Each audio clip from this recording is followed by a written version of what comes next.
Okay, good day, good people.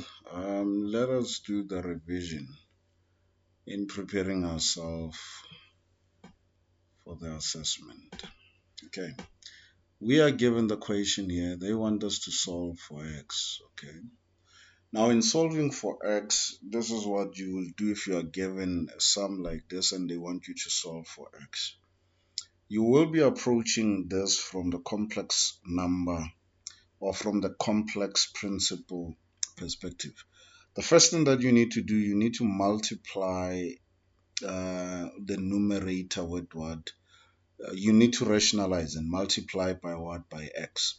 When you multiply by x, it will be x squared plus 5 over x multiplied by x plus 3 multiplied by x equals to 0. Any number multiplied by x, it is 0. I've already multiplied x and x here because it's going to be x multiplied by x. It will give us what? X squared. Then the x and the x will cancel out. Then we have x squared plus 5 plus 3x equals to 0. You then have to rearrange the formula in an orderly form or manner. It is x squared plus 3x plus 5 equals to 0. Then from here, you need to apply the quadratic formula in trying to solve for x. If you can't get the factors, and of which we can't get the factors here, then we need to use the quadratic formula. Now, in using the quadratic formula, it will be x equals to minus b squared, minus b, not squared. It will be minus b, right? Let's make it like, okay, plus or minus square root b squared minus 4ac divided by 2a. Then our b, it is 3. It will be minus 3 plus or minus square root 3 squared minus 4 times 1 times 5. Our c, it is 5 divided by 2. Our a, it is 1. Then we will land ourselves with negative 3 plus or minus square root 9, because it's 3 squared. It is 3 squared. It will be 9 minus 4 times 5. It is 20 divided by 2. Then it will be negative 3 plus or minus square root negative 11. 9 minus 20 equals to negative 11 divided by 2. Now, using the complex principle that we have learned, we said I equals to square root negative 1. That means we need to simplify what which we have there in our square root in that manner, in this manner, so that we can be able to solve for our x. That means here we will have minus, it will be equals to negative 3 plus or minus square root, it will be 11 multiplied by square root negative 1 divided by 2.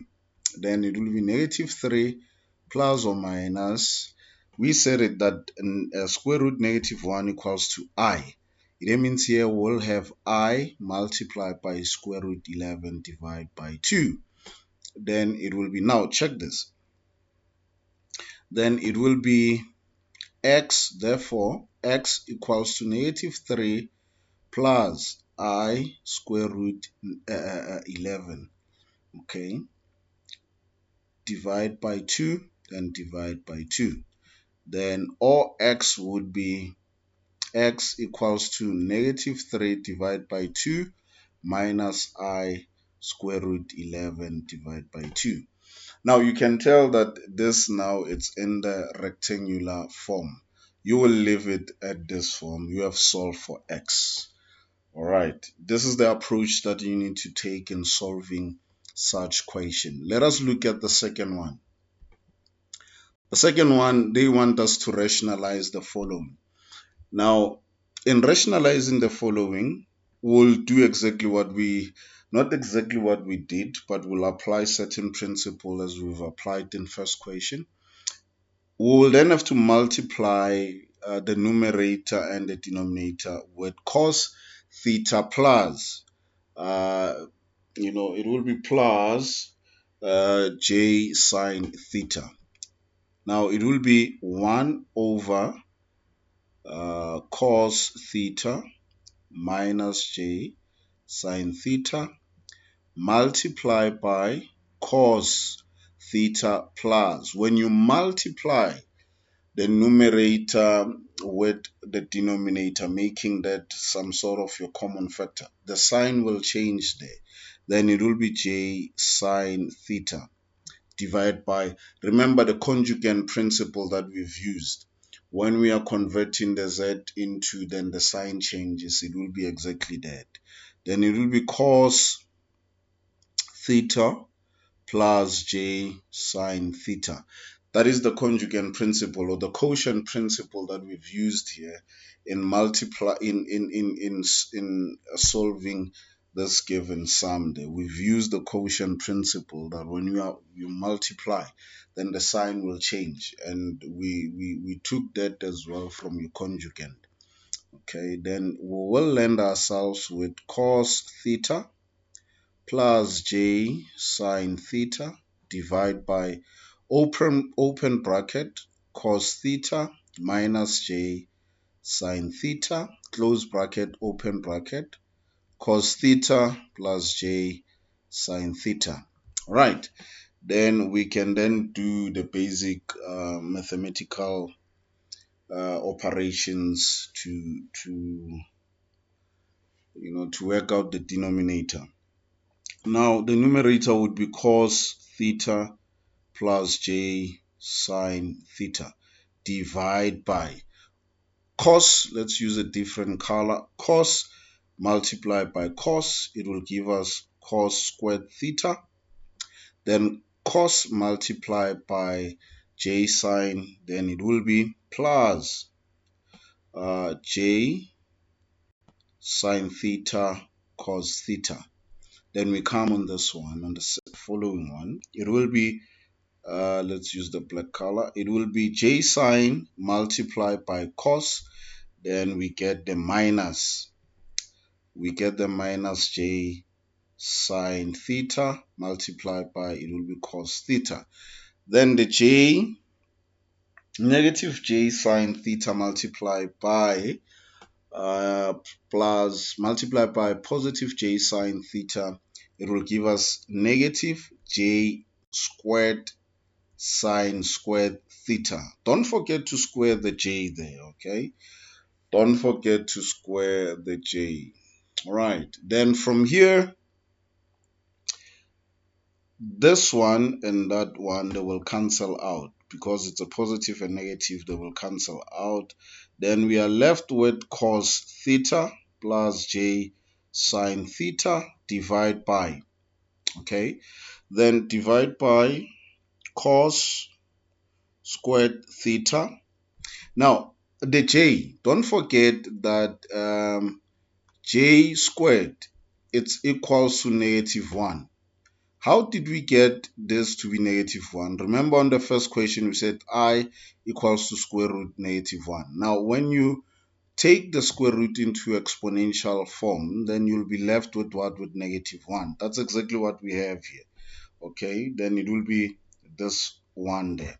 Then it will be negative multiplied by the -1. The sign will change, will be what?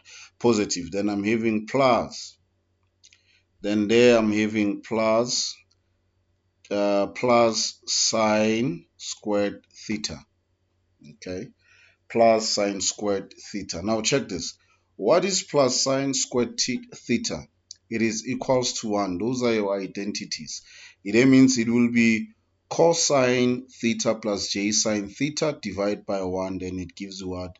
Cos theta plus j sine theta. This is how you solve it. That's how you work it out. If you are given something like that and they want you to rationalize, that's how you tackle this question. Right, let's go to the following question. Right. We are given convert Z into polar form, the argument may only be positive. Now we know that the argument, it is the angle, and it has to be what?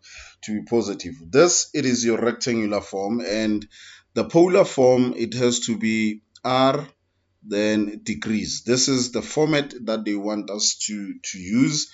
And the angle there, we are told that the angle there, it has to be what? To be positive. Now for us to be able to calculate the modulus, we will then use the given information there to calculate your what's this, your modulus. But before we do that, we'll then have to convert our Z into conjugate, and in doing that, it will be Z equals to 6 plus, the sign will change, J9. Then from here we can be able to calculate, because we are told that it has to be positive. Then from there we can calculate the modulus. And calculating the modulus, it will be R equals to 6. Remember, this is your real number. It's on the x-axis. This is your imaginary number. It's on the y-axis. Okay. Then it is 6 squared plus 9 squared, all square root. Now, what is it that we get?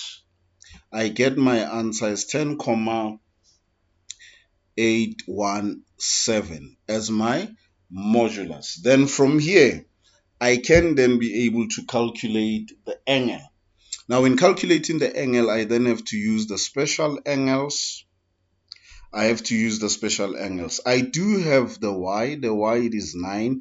I do have the x. The x, it is 6. This is the augment that I'm determining. That's the angle that I'm determining. Then I will use the trigonometrical function TOA to calculate the angle. It will be tan theta equals to opposite over adjacent. It is 9 over 6. Then the augment, it will be the inverse of tan. It is 9 divided by 6. Then I get my answer as 56,309 degrees. Now check this. Our angle, it's on the first quad. Since well it is within the first quad, then we don't have to apply the principle, but it is within 90 degrees. It is within 90 degrees, right? And it is positive. We've solved exactly what they wanted us to solve. Therefore, our Z would be 10,817. The angle there is 56,309 degrees. This is how you tackle this question. Even though I didn't state a lot of principles regarding this, went straight to the solution. But this is how you tackle this question. Thank you, good people.